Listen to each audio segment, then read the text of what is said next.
Hello and welcome to Power Rankings. I'm your host Jessica Kinney and I give you the rundown on how the power shifts from week to week on Game of Thrones. This week's episode was named The Gift. Tyrion and Jorah finally made it to Meereen and Tyrion presented himself as Jorah's gift to Daenerys.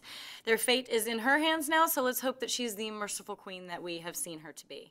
Otherwise, they'll be going to meet the fallen Night's Watch Maester, and my shout-out this week, Aemon Targaryen. He was a sweet and wise old man, and he will be missed, especially by one of my honorable mentions, Samwell Tarley. Samwell got the crap beaten out of him, but he got back up and wasn't going to just take it lying down, even though he did for a little bit. But ultimately, it got him laid, which, by the way, was the sweetest scene of someone losing their virginity ever. Oh, am I? Another sweet and helpless boy is my other honorable mention this week, Tommen Baratheon.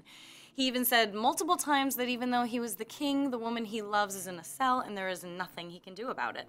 Now his mother is also in a cell and this poor boy really has no idea what to do. A family who knows all too well what they're doing starts off the list at number 5, the Boltons. As Ramsey said, even though Stannis is coming, the Boltons' army are used to fighting in the weather conditions, which gives them an advantage. Their family is still connected to the Starks, and the one woman we knew that was helping Sansa was just flayed living by Ramsey, her new husband. Talk about marital issues. Someone with much more than marital problems is number 4 this week, Stannis Baratheon.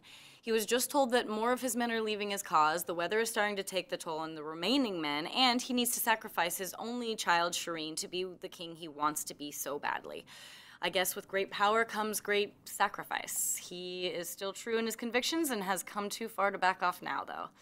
Someone who is very true in his conviction and recently given the power he needed is number 3 this week, the High Sparrow. Cersei chose to rearm the Faith militant and name the High Sparrow as the chosen representative for the Faith of the Seven. She thought this was her way of getting rid of the Tyrells, but she was just thrown into a cell herself, so the many are no longer fearing the few. My runner-up this week is constantly trying to please the many, Daenerys Targaryen. She reopened the fighting pits in Meereen and is planning to marry herself to Hizdahr Zo Loraq to be closer to her people. Her next few actions should set the precedent for her as a ruler.